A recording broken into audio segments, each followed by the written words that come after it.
Hello viewers, আসসালামু আলাইকুম। আদাব সবাইকে। কেমন আছেন সবাই? আশা রাখি সবাই আল্লাহর দোয়াতে অশেষ রহমতে ভালো আছেন। আমি মোহাম্মদ সোহাগ হাসান আছি বরাবরের মতো পর্তুগালের ফারো সিটি থেকে।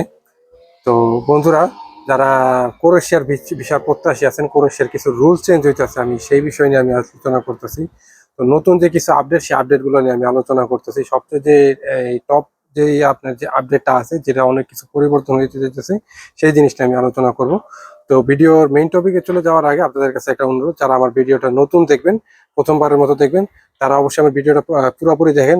পুরোপুরি দেখার পর যদি আমার ভিডিওটা অবশ্যই ভালো লাগে, তাহলে অবশ্যই আমার চ্যানেলটা সাবস্ক্রাইব করবেন। আর যদি আমার ফেসবুক পেজ থেকে দেখেন, তাহলে আমার ফেসবুক পেজটা লাইক এবং ফলো দিয়ে পাশে থাকবে। তো চলেন আমি মেইন টপিকে চলে যেতেছি। আচ্ছা, ঠিক আছে, আমি শুরু করতেছি। তো মেইন যে জিনিসটা চেঞ্জ হইতে যাইতেছে, সেটা সম্ভবত 2025 থেকে, ঠিক আছে, 2024-এ হবে না। এতটুকু মোটামুটি আপনারা শিওর থাকেন যে 2025 থেকে যে আপডেটটা শুরু হইতেছে। এখানে আমরা আগে জানতাম, অনেকে শুনছেন যে ক্রোয়েশিয়ার পারমিট 1 বছরের জায়গায় এখন তো 3 বছর একটা ইস্যু করবে। এবং এখন যে রিসেন্টলি আপনার যে আপডেট আসছে, এবং সেটা হচ্ছে আপনার যে আগে যে 1 বছরের রেসিডেন্ট কার্ড দিত, সেই জিনিসটাও চেঞ্জ করে এখন তারা 3 বছরে দিতেছে। তো শুধু আগে যে জিনিসটা আপডেটটা ছিল যে অনেক কানা ঘোষা শোনা যেত যে আপনার এই 1 বছরের পারমিটটার বদলে এখন 3 বছর পারমিট দিব। তো এখন যে তারা যে ডিসিশনটা নিচ্ছে, সেটা হচ্ছে আপনার 3 বছরের পারমিট, ইভেন 3 বছরের পারমিট আছে, 3 বছরের রেসিডেন্সি কার্ডও পারমিট। এটা একটা বিশাল একটা সুযোগ সুবিধা। তার মানে বোঝা যাইতেছে যে তাদের ভিসার সংখ্যা আরো বাড়াইবো, তাদের ভিসার সংখ্যা তারা লো করবে না, ভিসার সংখ্যা আরো বাড়াইবো। তো যে অনেকে বলেন যে ভিসার রেশিও খারাপ সিজন শেষের পর থেকে, ঠিক আছে, এইগুলা কোনো কিছু না। যদি আপনার কোম্পানি ভালো থাকে, কোম্পানি ঠিক মতো রেসপন্স করে, কোম্পানির কাছে যদি কাজ দেখাইতে পারে যে কোম্পানির কাছে কাজ আছে এবং তাকে রিসিভ করবে, ভিসা আপনার অবশ্যই হবে। যেখান থেকে দাঁড়ান, পৃথিবীর যেই প্রান্ত থেকে দাঁড়ান, ঠিক আছে। হ্যাঁ, হয় অনেক সময় মনে করেন যে আপনার ওই দিল্লি থেকে দাঁড়াইলে, মানে দিল্লির এম্বাসিটাতে ফাইলগুলো সাবমিট করলে হয়তো বা একটু ভিসা একটু কম দেয়, যেহেতু মনে করেন মিডল ইস্টে থেকে হয়তো একটু বেশি দেয়। কেননা মিডল ইস্টে আপনার ম্যাক্সিমামই আপনার এই স্কিল লোক থাকে, এটা সবাই জানে, এটা অ্যাম্বাসেডারও জানে যে মিডল ইস্টে যারা আসে এরা সবাই কাজ করে। আর বাংলাদেশ, নেপাল, বাংলাদেশ থেকে, সাউথ এশিয়া থেকে যারা জমা দেয়, এরা দেশ গ্রামে মানে দেশে ঘুরে ফিরে টাকা পয়সা দিয়ে আসে। তো অনেক হাই স্কিল পারমিট অনেক সময় রিফিউজ করে দেয়, বাট তেমন একটা না যদি আপনার কোম্পানি ঠিকঠাক মতো থাকে। তো বর্তমান বিশ্বের মধ্যে আপনার মনে করেন যে এই যে কয়টা দেশ আছে ইউরোপের, তার মধ্যে আপনার এই ইসের মধ্যে, সেনজেন কান্ট্রির মধ্যে এই ক্রোয়েশিয়ার ভিসা রেশিওটা সবচেয়ে ভালো।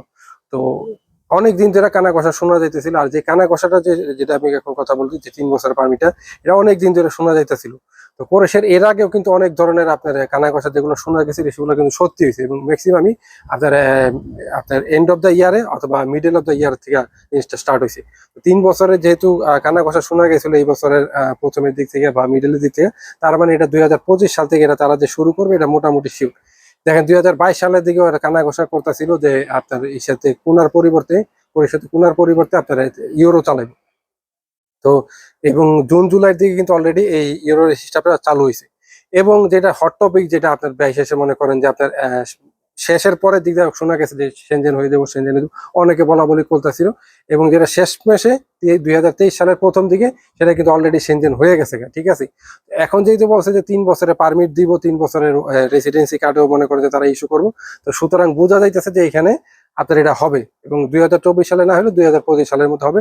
হয়তোবা এমনও হইতে পারে যে আগে যে আপনার ভিসাটা মনে করেন যে 30 দিন বা 45 দিন, তো হয়তোবা এখন ভিসার মেয়াদটাও তারা বাড়াবে, ডি ক্যাটাগরি যে ভিসার মেয়াদটাও বাড়াবে। কিন্তু সব দিক দিয়ে সুযোগ সুবিধা থাকলেও আপনারা এই জিনিসটার কোনো মিস ইউজ করার কোনো দরকার নেই।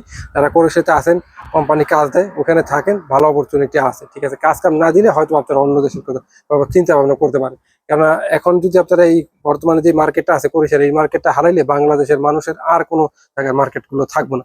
ক্রোয়েশিয়াতে যারাই আছেন, কষ্ট করে হলো ওখানে থাকেন। আর 3 বছরের একটা জিনিস, যে জিনিসটা সংখ্যা থাকে, এটা আমি জানি না তারা কি মানে কি চিন্তা ভাবনা করতেছে ফরেন মিনিস্ট্রি থেকে বা এম্বাসি থেকে। যদি 3 বছরের পারমিট থাকে, তাহলে এগুলো মেয়াদ কিন্তু একটা 3 বছরের। তারপরে যদি তারা আবার মনে করেন মিডল ইস্ট থেকে, হয়তো বা এই জিনিসটা যেমন একটা উপকার আছে, আবার একটা অপকারও আছে। এটা জাস্ট আমার চিন্তা ভাবনা, এটা আমি অফিসিয়াল কোনো নিউজ পাইনি, বাট 3 বছরের পারমিট হবে এবং 3 বছরের যে রেসিডেন্ট কার্ড হবে, এটা শিওর। 3 বছরের পারমিট হইলে হয়তো বা দেখা যায় মিডল ইস্ট থেকে আপনার এই এম্বাসির যে অ্যাপয়েন্টমেন্ট, সেই অ্যাপয়েন্টমেন্ট সিস্টেমটা চালু করতে পারে।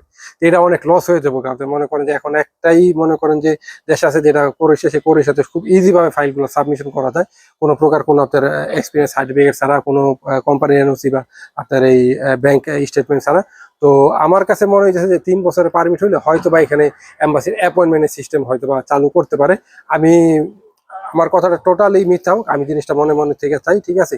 বাট 3 বছরের পারমিট হইলে এবং 3 বছরের আপনার টিআরসি কার্ড হইলে অনেক সুবিধা। বাট ক্রোয়েশিয়ার কাছে, আমার কাছে ক্রোয়েশিয়ার যে মন্ত্রণালয় আছে, আপনার ফরেন মিনিস্টার আছে, ওদের কাছে আমার একটাই আন্তরিক মানে অনুরোধ থাকবে যে বর্তমানে যে সিস্টেমটা আছে ফাইল সাবমিশন করার, সেম এভাবে থাকলেই চলবে। তাহলে মনে করেন যে আপনার বিভিন্ন জায়গার যে মানুষ আছে মিডল ইস্ট থেকে লং টাইম ওয়েট করা লাগবে না, জাস্ট আপনার পারমিট পেলেই ওইখানে আপনি সাবমিশন করতে পারবেন, ঠিক আছে। তো এই হচ্ছিল আপডেট। আপনারা মোটামুটি শিওর থাকেন যে আপনার 2025 সালের থেকে 3 বছর পারমিট ইস্যু হবে, ঠিক আছে। তো ভালো থাকেন সবাই। যদি ইনফরমেশনটা একটু ভালো লাগে আপনার কাছে, তাহলে অবশ্যই আমার চ্যানেলটা আবার সাবস্ক্রাইব করবেন। আমি আপনাদের কাছে রিকোয়েস্ট করতেছি, আর যারা অলরেডি আমার চ্যানেল সাবস্ক্রাইব করেছেন তাদের কাছে আমি আন্তরিক কৃতজ্ঞ। নেক্সট কোনো ভিডিওতে আবার কোনো দেখা হবে। ভালো থাকেন সেই পর্যন্ত সবাই। আসসালামু আলাইকুম।